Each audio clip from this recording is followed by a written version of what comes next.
2012-01. The recommended action is to select which type of ordinance council would like to move forward with, and then make a motion to read that ordinance for the first time by title only. And if we could have either the city attorney's office or law enforcement here to give us a short PowerPoint to present those two options. The first option is the more exclusive option that excludes certain items, and also there's a staff recommendation for a $3 fee.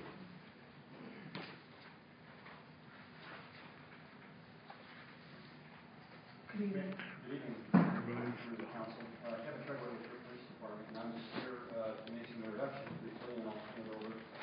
Tonight we have Sergeant Roberta Coons to put together the PowerPoint. This is about 5 slides, and I'm hopeful that we'll be able to move through that pretty quickly, giving you all some options based upon the discussion from 2 weeks ago. And James Speed has been very instrumental in assisting us in crafting these 2 options. So with that, I'll turn it over to Sergeant Coons. Thank you. Good evening and welcome. Good evening, Honorable Mayor and Council.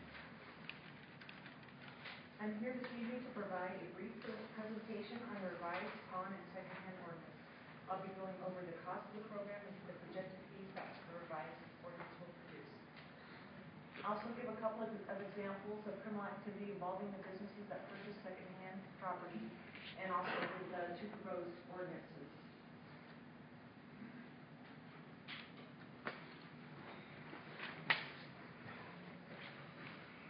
After last meeting, Detective Barreras and I went back to the police department and we hand-counted many of the second-hand transactions and the pawn transactions that we felt met the criteria for the 2 proposed ordinances. And unfortunately, I don't know why. Oh, no, I do. We did string out one of the slides at the transaction fee for a $3 proposed fee all the way down. I don't have that slide, but basically what we did was count all those numbers and come up with, on a $3 fee, an estimate of producing $94,000 if we change the ordinance to either option A or B. And again, this is going to be an estimate, and basically because our numbers aren't going to be real accurate on GameStop and Hastings, because a lot of what they take is in trade and store credit, and we couldn't pull those numbers out and do it themselves. So that's probably a little bit of a high estimate.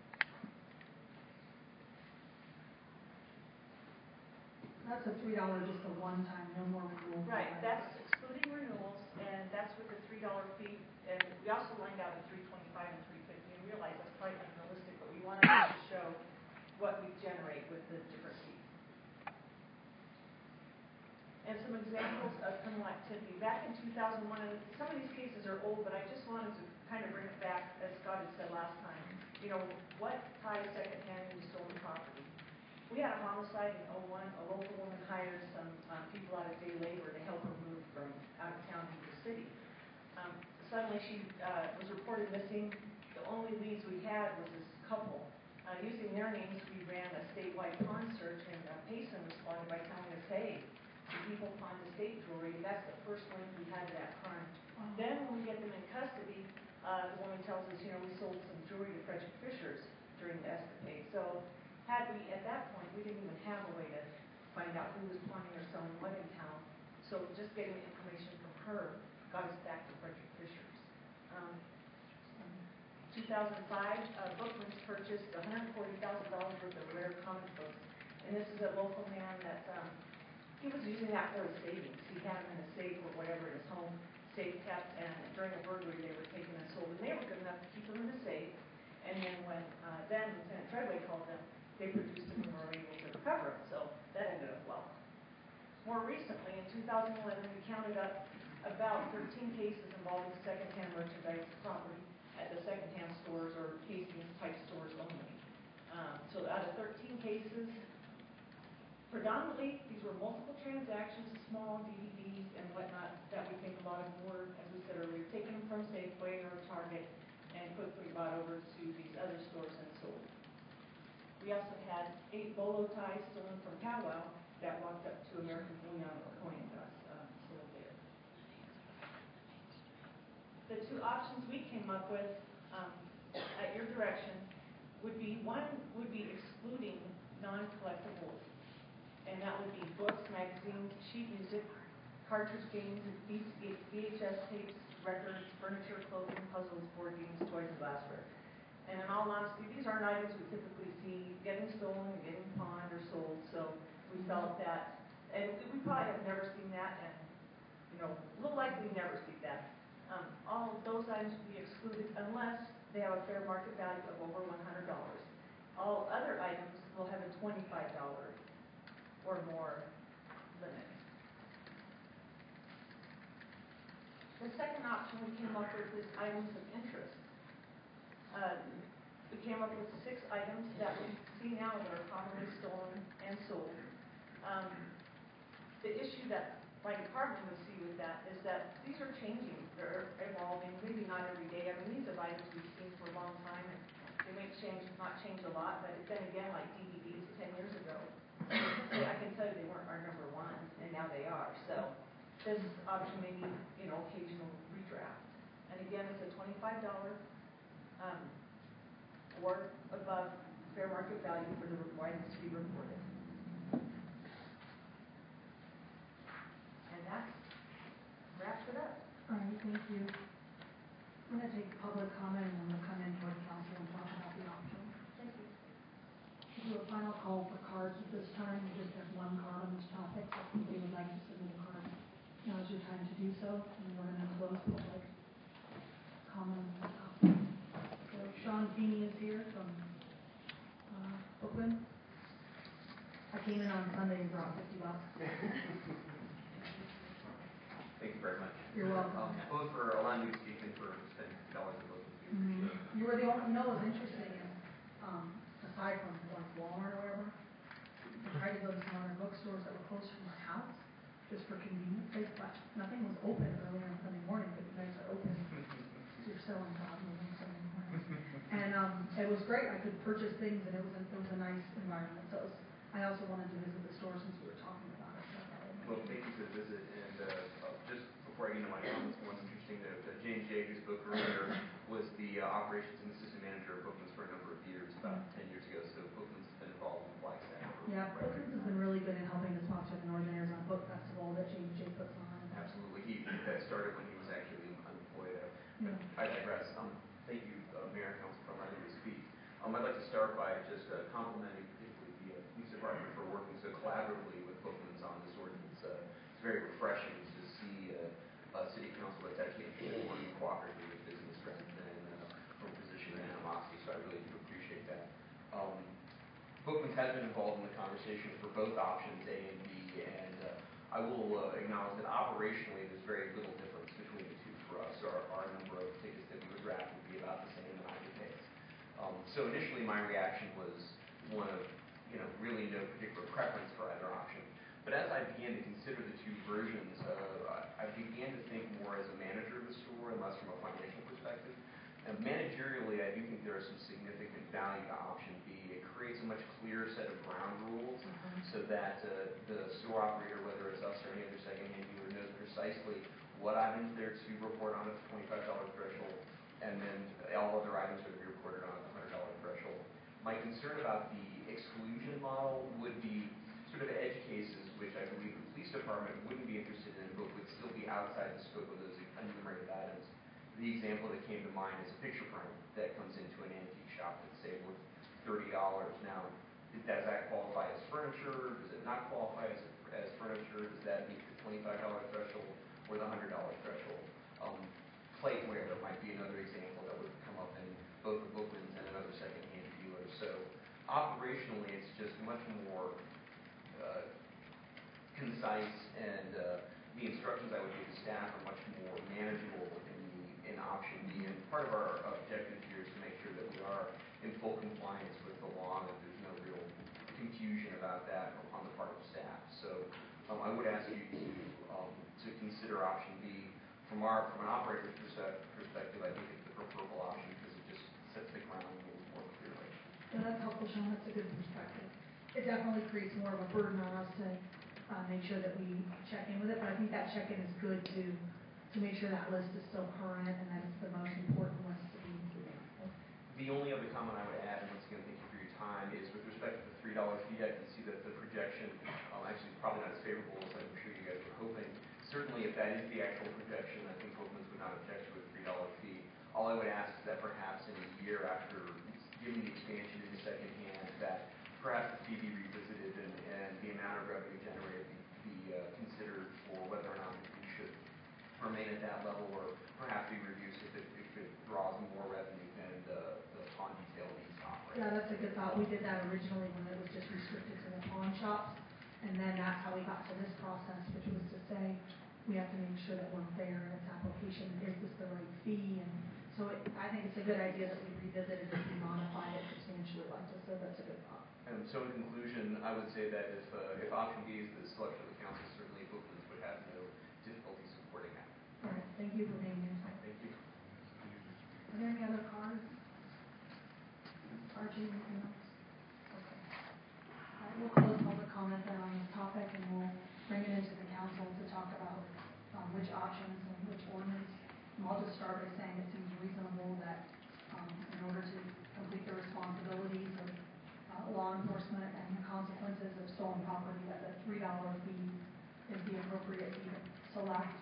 I like that there's the distinction between the $25 and the $100, and I guess I'm open to either A or B. It doesn't really get me either way. I mean, it doesn't, as long as we accomplish the goal that we need to accomplish, which is, improving law enforcement and decreasing stolen property and being helpful to businesses in trying to accomplish these goals, then whichever way does it is fine. Vice Mayor, you want to weigh in? Oh, I actually have a question. In the memo from Kevin, there's a phrase or sentence in here, and I wondered if you could just elaborate on it for the council and the community. It said that we think this will be, option A, more durable going forward as new technology or new hot ticket items emerge. I wonder if you could just elaborate on that. Sure. Thank you, Mayor and Vice Mayor. Council members, as we looked at the option A and B and tried to figure, do we have a recommendation? Our recommendation actually was towards A, for the reason of that we do think it'd be more durable, meaning that we have a very specific list that's on the screen associated with option B. Technology changes, things that are hot items for theft change over time, and so this requires constant maintenance, whereas the items that are excluded are, we believe, less likely to make their way into the hot items to be stolen over time. And so just from a maintenance standpoint, we believe A was more durable in terms of having to revisit it every time you've got a new item that we think should be listed, or that's showing up as a stolen item. Thank you. Maybe on that note, too, since we're talking about revisiting it a year from now anyway, and maybe, we can work toward a more durable ordinance that creates some more specificity on the front end here in just the first year, so that people are really clear what's included in their new application of it. And then when we revisit it in a year as a council, we can say, this might be a good shift for us to make, or maybe not. So it's nice that we will have a check-in time, because then we can kind of figure it out as we go along. I think that government is not perfect on the front end, so we gotta do our best to kind of figure it out and try to do our best doing that. Cool? Sure. So you want to move to read ordinance number 2012-01, selection option B, for the first time by title only. Is there a second? Second. All right, motion second. Let's open it for some more discussion. I do have a discussion. All right. Can you change the PowerPoint back to the previous slide? Because this is really just more of an observation than actually discussion. Right here, I'm sorry. Go back there. Push forward. Go forward. Nope, not going. I'm sorry. I can control it. Right here. So I guess I just wanted to just say this because it's really bothering me. I'm so excited that we're here tonight and we're expanding this ordinance to include everyone who is dealing in secondhand items and goods that could be stolen. originally when this first came up, I think it was 2 years ago, I was trying to emphasize that. And for some reason, all the statistics and all the information we were getting had to do with pawn shops. Now tonight, we see, but it's not even just pawn shops being tracked. Tonight, we see as far back as 2001, that this was an issue with people that were outside of the normal pawn shop. So I'm really excited tonight, they're actually fixing this ordinance to include everyone that I think should be included in the meeting. So that's just an observation. Yeah, you did make that observation early on. It's good, it's definitely more comprehensive, and it's definitely not just pawn shops that are being affected with second-hand purchases and stolen property. Any other comments? All right, so there's a motion on the floor to read ordinance number 2012-01 with select option B for the first time by title only. Motion is made by Councilmember Evans, seconded by Mr. Woodson. Any other discussion? Councilmember Owens. I just want to quickly provide a couple comments. I was supportive of this originally in 2008. I'm going to be supportive again this evening, and I think the reason I'm going to do that is typically this isn't my norm, but I think the original pawn detail and the issues in property crime really led us to focusing a targeted effort, and I really recognize that correlation is made. Before we bring up a fair point, there's other activity that we can cite, and I do appreciate the extra slide, because I think that's what reinforced for me, is this really an activity that we're seeing that carries over to other dealers in secondhand transactions. And I do struggle with it a little bit. I mean, I think I want to really focus our efforts on where we're seeing the most amount of traffic activity. And if it's not occurring in these areas in here, I think I'll have a different take on it. We'll say, really with bookman's best targeted practice at $3 a transaction. I don't care for the fact that we're raising the fee, but I really need to make it clear that we're just simply trading the renewal fee for the $3 fee. So I think it can be perceived as they're just simply increasing by 30%, but it's really a more transparent process in how we get to our end-all numbers. So I just want to reinforce the police department that it has been affected. I, like many other people, have been affected by property crime over the years, and I've seen results. I've seen people and I've heard cases that have been solved because someone is focusing on this effort every day, and I think that is a positive thing. It's encouraging to hear that there is a result, not just simply a position filled in the police department that we fund via a fee. And it's a positive for me to see that bookmans can come out and be supportive, and some of the secondhand dealers can be more supportive, and the pawn stores are much more satisfied with this. So I would say it's really a good community effort. I really appreciate the outreach the police department made to the community members. It's never fun to kind of do these things, but it seems like we've come to a good agreement.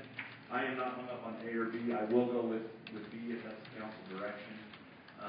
But I do think we need to revisit that. The police department makes a very clear case of why A makes more sense. Management of private business makes a very clear option of why B makes better sense. I think in a year that's an option I would look at as well, to say, all right, we excluded the 12 items that are rarely stolen. Should it be a list of 18?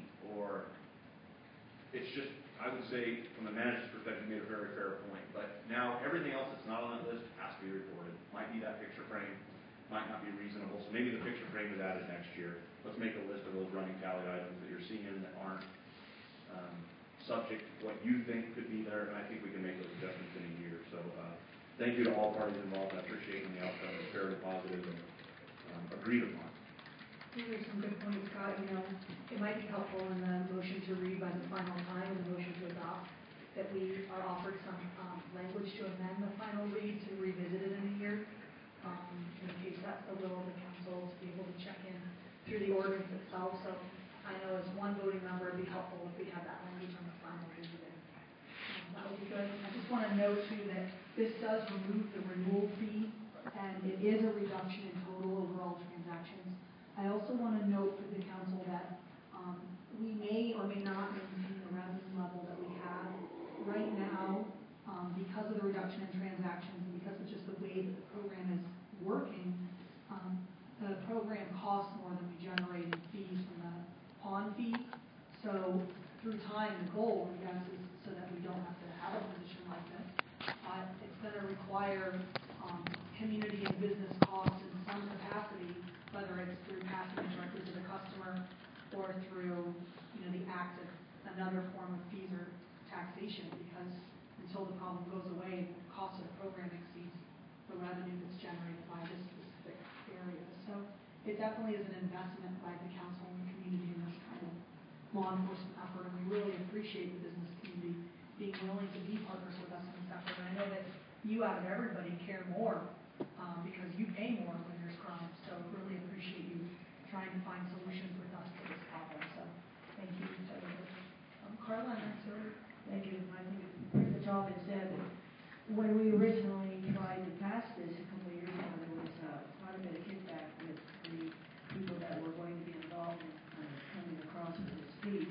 And I think since it's been the inception of it, I think they have changed that attitude. In fact, they come to the point to say that they are glad that this is taking place because they have been able to recover property, and particularly with guns also being right. I'm very pleased to see that kind of turnaround in attitude is very positive. Because the point of this is to reduce the property crime overall. And I think it's taking its toll on the property crime. We haven't totally solved it, but we're working at it. And as far as A and B, one is okay with me, the other one is too. So as long as the end goal is the site, which is reducing the property crime, I think that's the goal. Thank you. Vice Mayor? So I have a question about handwritten page 17, where it includes the list of items of interest, and I draw your attention to number 3. But I'm not sure how to interpret this, because to me it really means all electronics. It could be a walkman. It says electronics including but not limited to. So who exercises, how is that discretion exercised? James or Raymond? I guess my other follow-up question is, do you see that as a problem, or do you think that's not something that's significant? I can't answer that portion of it. Okay. Certainly the initial discretion would be exercised by the person taking in the merchandise at the second-hand or the pawn shop. Clearly, there would have to be some concurrence with the pawn detail if they are seeing items that are coming in to kind of narrow it. But it was deliberately kept broad to include all electronic items. So, do you think it makes more sense to say all electronic items? Well, it says electronics including but not limited to, and then we wanted to specify the items that PD sees most often, including iPods and other portable music and video players. And I realize it sort of gets to the same end goal, which is all electronic.